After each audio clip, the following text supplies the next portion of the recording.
اور جعفر شاہ کو 7,165 ایکڑ اراضی سے نوازا گیا۔ جلال پور پیر والا کے سید غلام عباس اور سید محمد غوث کو 34,144 ایکڑ اراضی دی گئی۔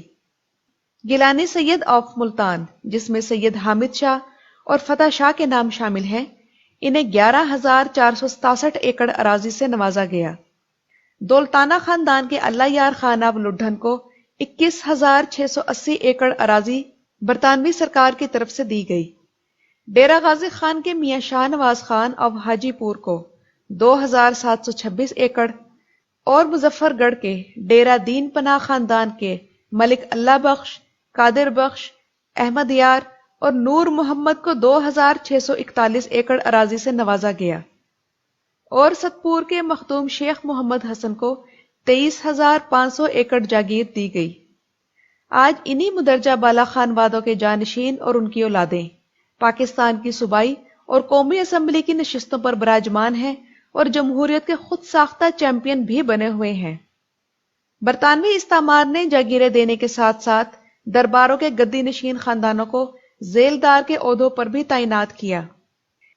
ہندوستان پر برطانوی تسلط کے 180 سال بعد 1937 میں جب محدود جمہوری انتخابات کرائے گئے تو یونینسٹ پارٹی میں شامل یہی جاگیردار، گدی نشین اور پیروں کو ہی منتخب کرایا گیا۔ 1946 کے انتخابات میں بھی یہی خاندان برسر اقتدار آئے۔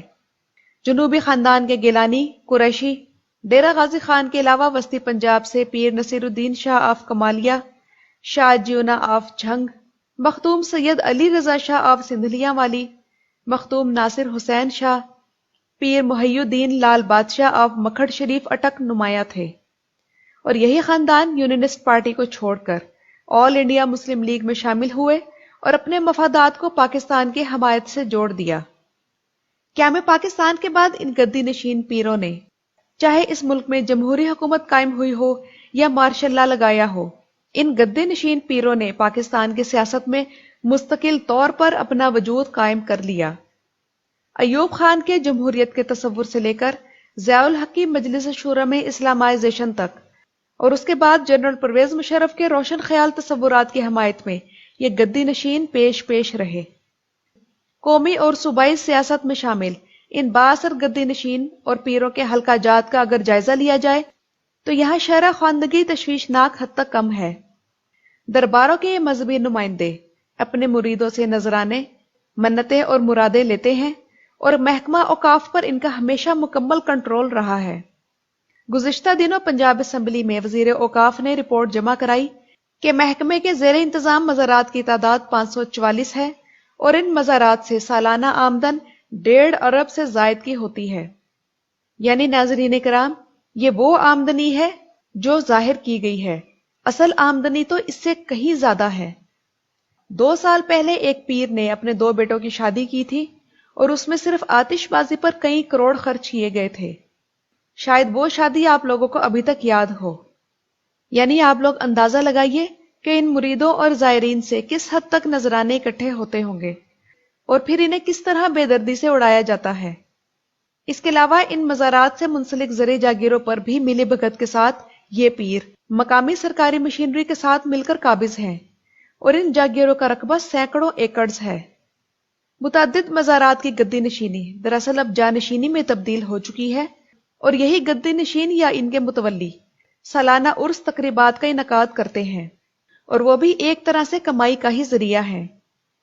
انگریزوں کے عہد میں ہم پر مسلط کیے گئے یہ گدی نشین اور ان کی اجارہ داری اور سیاسی طاقت آج بھی قائم ہے، اور چاروں صوفیاء کے سلسلے کے بڑے بڑے اولیاء اللہ کے درباروں اور مزارات کی گدی نشینی انہی کے قبضے میں ہے۔ شاہ محمود قریشی کا خاندان بہاؤالدین ذکریہ کا سجادہ نشین شروع سے نہیں تھا۔ یہ مزار کوئی 150 سال سے بے آباد پڑا تھا، اور پھر اس کی سجادہ نشینی شاہ محمود اول، جو کہ موجودہ شاہ محمود قریشی کا لقب دادا تھا، اس کو غداری اور انگریزوں سے وفاداری کے طور پر عطا کی گئی، اور انگریزوں سے مراعات اور خطابات حاصل کرنے کے معاملے میں خیبر پختونخوا بھی پیچھے نہیں رہا۔ انگریز سرکار نے پشتونوں کے لیے خان بہادر کے میڈل اور باقیوں کے لیے راؤ بہادر کے تمغے جاری کیے۔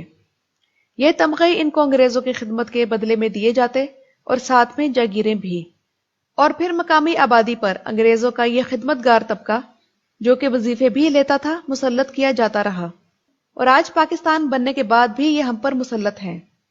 انگریزوں سے آزادی میں ان کا کوئی کردار نہیں۔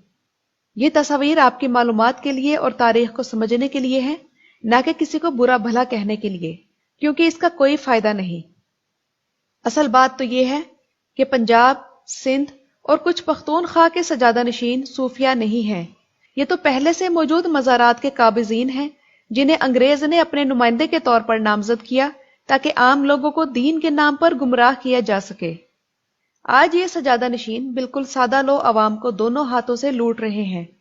ان کا دین اسلام کی تبلیغ سے بالکل واسطہ نہیں۔ یہ اللہ اور رسول پاک کے دین کے دشمن ہیں اور من گھڑت واقعات گھڑ کر لوگوں کو گمراہ کر رہے ہیں۔ ان کے بارے میں ایک شاعر نے بالکل صحیح کہا ہے، وہ تب کے خان خوانین، یہ حال کے سجادہ نشین، تھی ملکہ ان کی اماں، اہل فرنگ ان کا دین۔ ویڈیو کے بارے میں رائے ضرور دیجیے گا۔ ویڈیو دیکھنے کا شکریہ۔